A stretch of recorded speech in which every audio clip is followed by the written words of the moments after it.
Hello my dear students, तो फिर से आपका स्वागत है आपके प्यारे से यूट्यूब चैनल साइंस जंक्शन धीरज सर पर बच्चों। और आज के इस वीडियो में हम लोग 12th क्लास के फिजिक्स का एक टॉपिक डिस्कस करेंगे जो कि आगामी परीक्षा के दृष्टिकोण से काफी ज्यादा महत्वपूर्ण है। उम्मीद करते हैं आप स्वस्थ होंगे, मस्त होंगे और खूब मन लगा करके पढ़ रहे होंगे। और नहीं पढ़ रहे होंगे तो पक्का है कि हम तो आप पढ़ाएंगे और आप पढ़ेंगे, क्योंकि ऐसे टॉपिक्स लेकर के आएंगे जो मोस्ट इंपॉर्टेंट टॉपिक्स हैं, जो आगामी परीक्षा में पूछे जा सकते हैं और विगत परीक्षाओं में कई बार पूछे गए। तो मेरे लाल, अब हम देखेंगे आज का टॉपिक, और आज का टॉपिक है कि अवतल अपवर्तक पृष्ठ से अपवर्तन। अवतल अपवर्तक पृष्ठ से अपवर्तन बच्चा कई बार विभाग बोर्ड के द्वारा 12वीं वर्ग की परीक्षा में पूछा गया है, इसीलिए आज हम इसी टॉपिक को डिस्कस करेंगे, जहां पर आप देख सकते हैं कि हमने एक्स वाई जो है एक अवतल अपवर्तक पृष्ठ बनाया है। और इस अवतल अपवर्तक पृष्ठ के मुख्य अक्ष के नाम दे देते हैं हम एक्स और एक्स डैश। तो इस मुख्य अक्ष एक्स और एक्स डैश पर एक बिंदुवत वस्तु बिंदु O पर रखी गई है, जिसका अपवर्तन के पश्चात बनने वाला प्रतिबिंब बिंदु I पर बन रहा है, जो कि आभासी सीधा है। मेरे लाल, अगर आपको ये समझ में आ गया बच्चा, तो अब ये एक चीज आप हमेशा ध्यान रखिएगा कि जो संबंध बताना होता है अपवर्तन में या परावर्तन के पश्चात प्राप्त किसी व्यंजक में, वह वस्तु की दूरी u प्रतिबिंब की दूरी v के बीच ज्ञात किया जाता है और वक्रता त्रिज्या r के बीच ज्ञात किया जाता है। हम यहाँ पर देख रहे हैं कि अगर बिंदुवत वस्तु बिंदु O पर रखी हुई है जो कि अल्फा कोण बना रही है, और इसका प्रतिबिंब इस एक्स वाई कौन से पृष्ठ, तो अवतल अपवर्तक पृष्ठ से अपवर्तन के पश्चात इसका प्रतिबिंब बिंदु I पर बन रहा है, जो कि आभासी या सीधा है। तो ऐसी स्थिति में अब हम जो है देखेंगे कि इस दोनों ही रेखाओं के, इन दोनों ही किरण आरेखों के जो कटान बिंदु है, वहां से m और n लंब डाल दिया गया है। कहां? तो x और x डैश पर। इतना व्याख्या करने के बाद बच्चा अब हम क्या करेंगे कि संबंध ज्ञात करेंगे। संबंध क्या होगा, मैं पहले ही आपको बता देता हूं। संबंध होगा कि n2 by v minus n1 by u is equal to n2 minus n1 by r। क्या होगा बच्चा? तो जो संबंध होगा वो संबंध होगा कि n2 by v minus n1 by u is equal to n2 minus n1 by r। अगर आप इसे याद न कर पाए तो मैं यहाँ लिख देता हूँ कि n2 by v minus n1 by u is equal to n2 minus n1 and by r। यही प्रूफ करना है मेरे लाल, इसको आप एकदम दिमाग में बैठा लीजिएगा। यही जो है वह अवतल अपवर्तक पृष्ठ से अपवर्तन का सूत्र है। तो आप वहां देख सकते हैं कि संबंध किसके किसके बीच है, तो प्रतिबिंब की दूरी v के बीच है, साथ ही साथ वस्तु की दूरी क्या है, u, तो उसके बीच है। और जो मैंने स्मॉल r लिखा है, एक्चुअली ये स्मॉल r न लिख करके हम इसको लिखेंगे n2 minus n1 by capital R, जहां R जो है वो वक्रता त्रिज्या है। तो मैंने ये प्रयास किया आपके दिमाग में बैठाने का, बस कि टॉपिक के बारे में एक्सप्लेन किया और बताया कि संबंध जो है वह v, u और r के बीच ज्ञात करना है। तो हम उसी हिसाब से आगे बढ़ेंगे। बाकी एक बार फिर से एक्सप्लेन कर देते हैं मेरे लाल कि x y जो है वो क्या है, तो अवतल अपवर्तक पृष्ठ है। इसके मुख्य अक्ष x x डैश से एक बिंदु वत वस्तु बिंदु O पर रखी गई है, जिसका अपवर्तन के पश्चात बनने वाला प्रतिबिंब बिंदु I पर बनता है, जो कि आभासी सीधा है। साथ ही साथ यही से अगर देखें तो एक किरण आरेख जो है वह क्रॉस कट किया है बिंदु M पर, और बिंदु M से MN लंब x x डैश डाल दिया गया। किरण आरेख का ज्ञान आवश्यक है, और हमने यहाँ पर किरण आरेख की व्याख्या की है। वस्तु रखा गया है तो पहले माध्यम में, प्रतिबिंब बना है तो पहले माध्यम में, और अब हमें जो है वह आगे बढ़ना है और देखना है कि क्या मान मिलेगा। तो देखिए, सबसे पहली चीज बच्चा कि O, M और C, यानी कि चित्र से अगर हम देखें, व्याख्या नहीं लिखेंगे, व्याख्या क्लास के दौरान बताएगी है, और अभी जो है वो व्याख्या जो लिखने की बात है वो मैंने व्याख्या कर भी दिया है, ठीक है ना। तो अब जो है फिलहाल हम क्या करेंगे, ध्यान दीजिएगा। चित्र से अगर हम देखें तो OMC यानी कि कोण OMC बराबर कितना है, तो I, तथा दूसरा चीज देखिएगा कोण IMC क्या है, कोण IMC सी बराबर क्या है, तो आर, यानी आई और आर यहाँ पर आपतन कोण और परावर्तन कोण मैंने दिखाया बच्चा। अब इसके बाद अगर हम देखें तो एक त्रिभुज लेते हैं ओ एम और सी, तो लिखेंगे कि त्रिभुज ओ एम सी क्या होगा बच्चा, तो त्रिभुज ओ एम सी में ये जो है वो कोण ओ है, तो हम यहाँ पर कोण ओ लिखेंगे, जोड़ कोण m लिखेंगे, ये पूरा m लिखेंगे तो कोण m हो जाएगा, और जोड़ कोण क्या लिखेंगे, c लिखेंगे, और तीनों कोणों का योग कितना होता है मेरे लाल, तो 180 डिग्री होता है। हमने इस त्रिभुज में तीनों कोणों के योग को 180 डिग्री दिखाया, आप सहमत भी होंगे। O का जो मान है वो अल्फा है और m का जो मान है बच्चा वो I है। साथ ही साथ c का अगर मान निकालेंगे तो ये अगर गामा है तो ये कोण कितना हो जाएगा, तो 180 माइनस गामा होगा, कितना होगा, 180 माइनस गामा रैखिक युग्म से, तो हो जाएगा 180 minus gamma is equal to 180 degree. बच्चा 180 से 180 खत्म हो गया तो अल्फा जोड़ आई बराबर माइनस गामा जब इधर जाएगा तो प्लस गामा हो जाएगा। अब इसके बाद अगर हम आई का मान निकालेंगे मेरे लाल तो क्या हो जाएगा, तो गामा माइनस अल्फा, इसको हम समीकरण 1 मान लेंगे, क्योंकि दो माध्यम है, पहला माध्यम दूसरा माध्यम और इधर देख रहे हैं तीसरा माध्यम। दो माध्यमों के बीच में स्नेल का नियम काम करता है, साइन आई बटे में साइन आर बराबर n2 बाई n1 होता है। तो अब यहाँ पर आई का मान मिला है तो आगे इसका काम पड़ सकता है, क्योंकि पहले ही यहाँ पर दो माध्यम हमको दिख रहा है, समीकरण 1 हमने मान लिया बच्चा। अब इसके बाद हम दूसरा त्रिभुज लेंगे, एक तो लिया जहाँ पर वस्तु हमने रखा था बिंदु ओ, दूसरा जो प्रतिबिंब बना है, क्योंकि जहां प्रतिबिंब बना है वहां से हमको प्रतिबिंब का दूरी मिलेगा, तो प्रतिबिंब का दूरी ये रहा ओ। अच्छा, इसका एक ध्रुव p भी यहां पर मान लेंगे कि ये इसका ध्रुव क्या है, p है।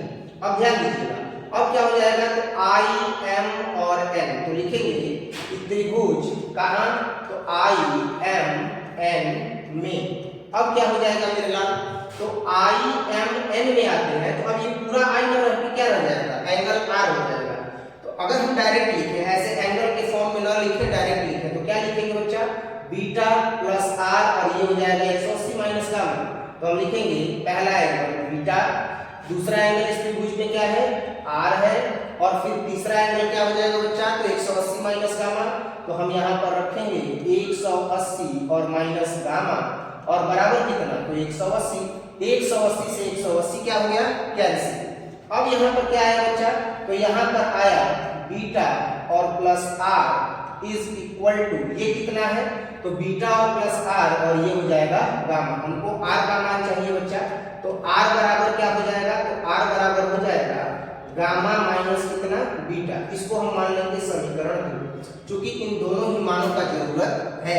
मैंने पहले ही बताया, जब स्नेल का नियम उपयोग करेंगे यानी साइन आई बटे में साइन आर का उपयोग करेंगे मेरे लाल, तो वहां पर आई का भी जरूरत पड़ेगा और आर का भी जरूरत पड़ेगा। जैसे ही हमने ये मान निकाला तो अब हमको चाहिए बच्चा किसका दूरी, तो वस्तु का दूरी, प्रतिबिंब का दूरी। तो हम देख रहे हैं कि यहाँ अल्फा है, बीटा है और क्या है, गामा है। हम इन तीनों का मान निकालेंगे। चूंकि हमें दूरी चाहिए तो लंब बटा आधार का उपयोग करेंगे, यानी tan का एक ऐसा निष्पत्ति है जिसमें लंब और आधार दोनों आ जाएगा। तो हम लंब और आधार का उपयोग करते हुए आगे बढ़ेंगे, और पुनः अगर हम देखें चित्र से तो क्या मिल रहा है बच्चा, तो पुनः चित्र से हमें मान मिल रहा है tan अल्फा। तो tan अल्फा बराबर क्या हो जाएगा बच्चा, तो tan अल्फा बराबर लंब बटा आधार यानी mn बटा में OM। तो हम लिखेंगे यहाँ पर कितना, mn और बटा में कितना, OM। tan अल्फा के बाद बच्चा अब हम मान निकालेंगे tan बीटा का, तो tan बीटा का क्या हो जाएगा, mn बटा में im, तो हो जाएगा mn और बटा में कितना, im। फिर इसके बाद हम मान निकालेंगे tan गामा का, tan गामा का मान कितना हो जाएगा, लंब बटा आधार यानी mn बटा में cm। तो ये हो जाएगा बच्चा mn और बटा में cm। लेकिन आप खुद सोचिए कि अगर बिंदुवत वस्तु रखी गई है और उसका बिंदुवत प्रतिबिंब बिंदु I पर बना हुआ है जो कि आभासी सीधा है, तो क्या ये कोणों का मान बड़ा होगा या छोटा होगा, छोटा होगा। जब बिंदुवत वस्तु है तो कोण भी बिंदुवत बनेगा। तो लिखेंगे कि यदि अल्फा बीटा गामा न्यूनतम हो तब, यदि अल्फा बीटा गामा अति निम्न हो तब। तो यहाँ पर हम लिखेंगे कि यदि अल्फा, बीटा तथा गामा अति निम्न हो तब, अति निम्न या अति अल्प हो तब, अब बताइए क्या होगा अगर अति निम्न हो तब? तो अगर यह जब अति निम्न होगा तो अल्फा बराबर क्या हो जाएगा, ये तो प्रूफ करना है मेरे लाल। अल्फा बराबर हो जाएगा, ध्यान दीजिएगा, अल्फा बराबर हो जाएगा mn बटा में OM। तो ये हो जाएगा कितना, mn बटा में OM। बीटा का मान कितना हो जाएगा बच्चा, तो चूंकि अति अल्प है तो tan अल्फा बराबर अल्फा हो जाएगा, tan बीटा की जगह पर बीटा हो जाएगा। तो बीटा बराबर mn बटा में आई है, हम लिखेंगे mn और बटे में कितना in, और tan गामा का मान कितना हो जाएगा, तो mn बटा में cn। तो यहाँ पर tan गामा यानी गामा हो जाएगा कितना, तो mn और बटा में यहाँ कितना है, तो cn है, तो हम यहाँ पर लिखेंगे cn। बच्चा इस तरीके से हमने अल्फा बीटा गामा का मान निकाल करके एक कड़ी यहाँ पर आगे बढ़ गए। किस क्षेत्र में आगे बढ़े, तो हमें जो संबंध ज्ञात करना है VUR में, उसमें हम लोग आगे बढ़ चुके हैं। क्लियर है? तो tan alpha, tan beta, tan gamma का मान जैसे ही मिला बच्चा, तो अब एक चीज और याद रखिएगा आप कि आपको इन दो माध्यमों के बीच अगर संबंध बताना है तो स्नेल का नियम लगता है, जिसकी चर्चा मैंने पहले ही की। अगर स्नेल का नियम लगता है बच्चा, तो स्नेल का नियम होता है sin i बटे में sin r, sin i बटे में sin r बराबर n2 बाई n1। इसी का उपयोग हम करेंगे।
तो स्नेल का नियम क्या हो जाएगा बच्चा, तो स्नेल का नियम हो जाएगा कि sin i बटे में sin r बराबर n2 बाई n1, और हम उसी का उपयोग करेंगे। ठीक है?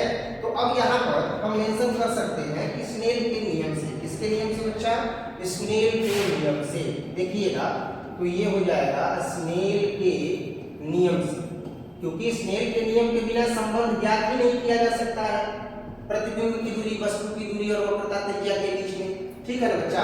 तो स्नेल का नियम क्या होता है, आप 10 क्लास में पढ़े हैं कि sin i बटे में sin r बराबर होता है n2 बाई n1। मेरा एक ही प्रश्न है कि अगर बिंदुवत वस्तु बिंदु ऊपर रखी गई है, जिसका बिंदुवत प्रतिबिंब बिंदु i पर बन रहा है, तो क्या इन कोणों का मान इतना हम निकाल रहे हैं कैलकुलेशन के लिए, ये इतना बड़ा होगा या ये भी बिंदुवत ही होगा, यानी अति अल्प होगा?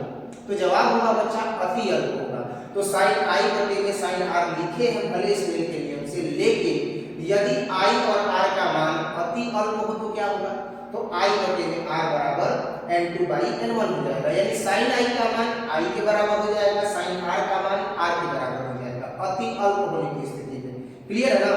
तो लिखेंगे कि यदि i तथा r का मान, यदि i तथा r का मान अति अल्प हो तो बच्चा क्या हो जाएगा, यदि अति अल्प होगा तो sin i बराबर i हो जाएगा, sin r बराबर r हो जाएगा। तो हम यहाँ पर लिख भी सकते हैं कि sin i बराबर i और sin r बराबर r हो जाएगा। ऐसी स्थिति में हम उपरोक्त पद में मान रखेंगे तो हमें मिलेगा आई बटे में आर बराबर N2 बाई N1। थोड़ा सा साइड हो रहे हैं, जो बच्चे कॉपी पेन लिए हैं वो इसको नोट कर लेंगे, ठीक है। अब आगे बढ़ते हैं बच्चा और देखेंगे। नोट करने का मतलब आप इसका स्क्रीनशॉट ले सकते हैं, कुछ देर के लिए साइड में है। अब स्क्रीनशॉट आप अगर ले चुके हैं तो इसके आगे हम देखेंगे कि मान क्या मिलता है। तो बच्चा हमें जो मान मिला वो मिला साइन आई की जगह पर आई और साइन आर की जगह पर आर। तो हम क्या करेंगे कि साइन आई की जगह पर आई लिखेंगे और साइन आर की जगह पर आर लिखेंगे और हो जाएगा कितना, तो N2 बाई N1 हो जाएगा। क्रॉस मल्टीप्लिकेशन करेंगे ना मेरे लाल, तो हो जाएगा I1 इंटू N1 और ये हो जाएगा N2 इंटू R। अब हम क्या करेंगे कि I और R का मान रखेंगे। तो बच्चा I का अगर हम मान रखेंगे तो आप देख सकते हैं I का मान है गामा माइनस कितना, तो अल्फा, और R का मान है गामा माइनस बीटा, यानी एक जगह गामा माइनस अल्फा और एक जगह गामा माइनस बीटा। तो I की जगह पर रखेंगे गामा माइनस अल्फा और R की जगह पर रखेंगे बच्चा गामा माइनस बीटा। इस मान को रखेंगे और हल करेंगे। तो अब हम देख रहे हैं कि हमें I की जगह पर क्या रखना है, तो हमें रखना है गामा और माइनस अल्फा और इंटू N1। बच्चा N2 वैसे ही रहेगा, लेकिन R की जगह पर कितना रखेंगे, तो गामा और माइनस बीटा। इतना अगर हमने कर लिया बच्चा, तो अब हम अल्फा बीटा और गामा का मान रखेंगे। तो अगर गामा का मान देखिए तो गामा का मान कितना है, तो गामा का मान है mn और बटे में कितना cn माइनस अल्फा का मान कितना है, तो अल्फा का मान है mn बटा में on और इनटू कितना है मेरे लाल n1।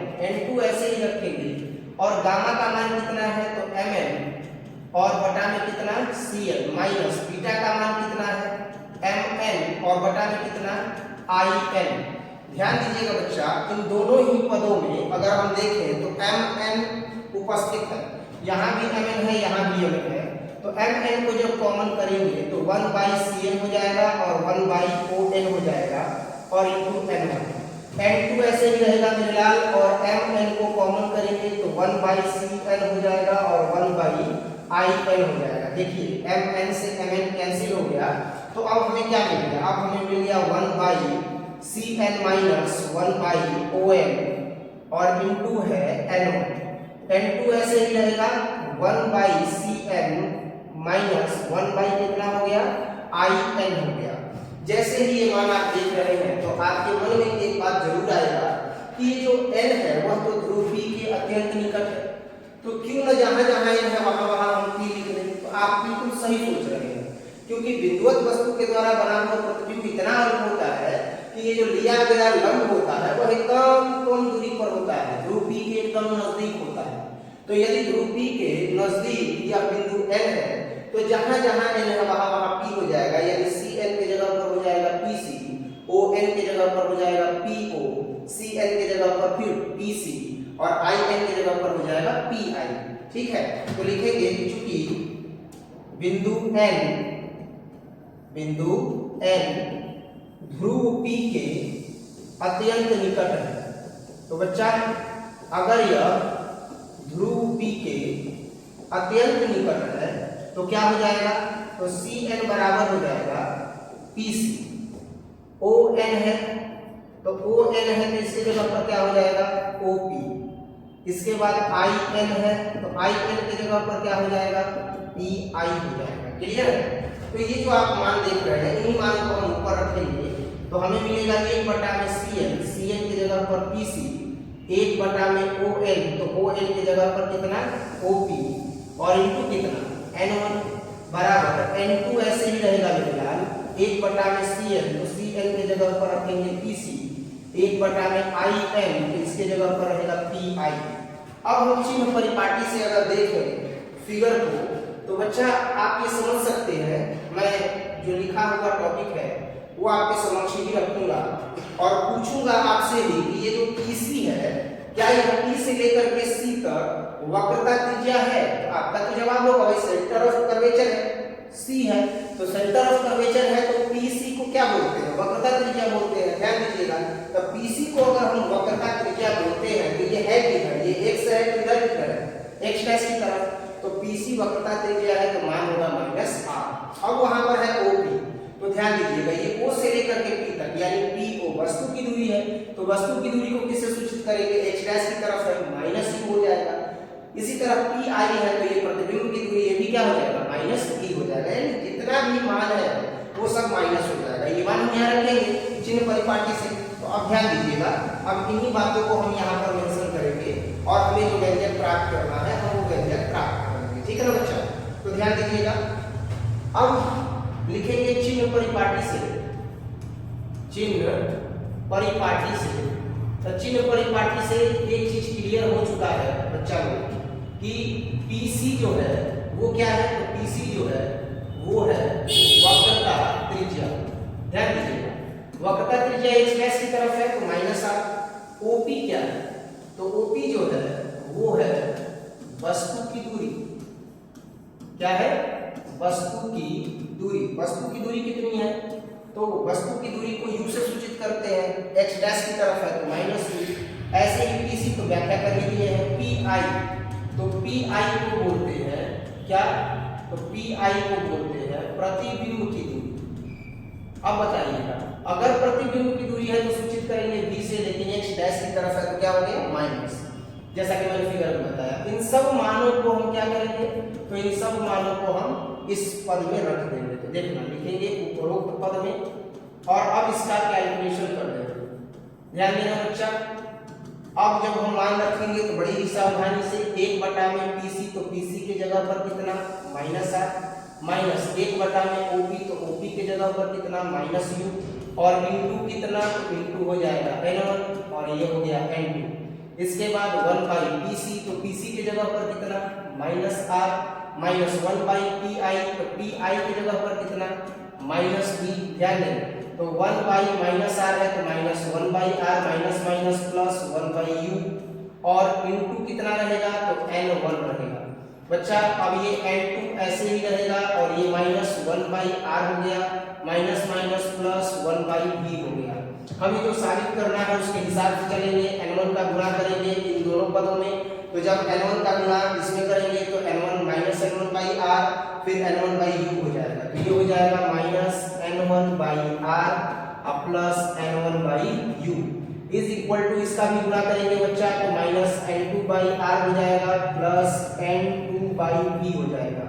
अब तो देखते हैं बच्चा अब इसके आगे क्या होगा। इसके आगे हम जो एक जैसा टर्म है ना वो एक तरफ लाएंगे, यानी r वाला टर्म एक तरफ लेकर के आएंगे मेरे लाल। तो क्या हो जाएगा, ध्यान दीजिएगा, तो ऐसी स्थिति में जब हम इसको इधर लेकर के आएंगे तो ये हो गया n1 बाई r माइनस, और ये जब इधर आएगा तो हो जाएगा plus n2 by r is equal to, ये क्या हो जाएगा तो n2 बाई v, और ये जैसे ही इधर आएगा तो माइनस n1 बाई u हो जाएगा। ध्यान दीजिएगा, जैसे ही हम इसका एलसीएम लेंगे तो एलसीएम हो जाएगा r, तो ये रहेगा माइनस n1 और plus n2 is equal to n2 by v minus n1 by u। इसी को हम अरेंज करके बढ़िया से लिखेंगे बच्चा, तो n2 by v minus n1 by u is equal to क्या हो जाएगा, तो n2 माइनस n1, तो ये हो गया n2 माइनस n1 और बाई कितना हो जाएगा r हो जाएगा। इस तरीके से मेरे लाल हमने क्या किया, तो हमने जो है वह अवतल अपवर्तक पृष्ठ से अपवर्तन का सूत्र ज्ञात किया, साबित किया, और इस तरीके से इतना बड़ा ये टॉपिक आज हमने इस एक वीडियो शूट में कंप्लीट किया है। n2 by v minus n1 by u is equal to n2 minus n1 by r। बहुत ही सिंपल लैंग्वेज में जो है वो मैंने इस वीडियो को शूट किया है। उम्मीद करते हैं कि आपको खूब बढ़िया से ये टॉपिक समझ में आ गया होगा। अगर कभी भी अखौरीपुर गोला पर आपको फिजिक्स पढ़ना हो 12th क्लास का, केमिस्ट्री पढ़ना हो 12th क्लास का, तो निश्चित तौर पर बच्चों का यह स्नेह है, बच्चे ऐसा कहते हैं कि हाँ फिजिक्स जो धीरज सर पढ़ाते हैं समझ में आता है। लेकिन इसके बावजूद भी आपने जो वीडियो देखा, अगर इसमें कोई त्रुटि रह गई हो, आपको कुछ समझ में न आया हो, तो कमेंट सेक्शन में जरूर बताएं। मैं उस त्रुटि को भी दूर करने की कोशिश करूंगा ताकि आपको और बेहतरीन ढंग से पढ़ा सकूं। बच्चों के कहने से कुछ नहीं होता है, आपको समझ में आना चाहिए। जितने भी मेरे ऑनलाइन स्टूडेंट्स हैं, अंत तक जुड़े रहने के लिए सहृदय साधुवाद, धन्यवाद, थैंक यू वेरी मच। ऐसे ही आप लोग मन लगा करके पढ़ते रहें, स्वस्थ रहें, मस्त रहें। मिलते हैं अगले वीडियो में। Till then take care, bye bye.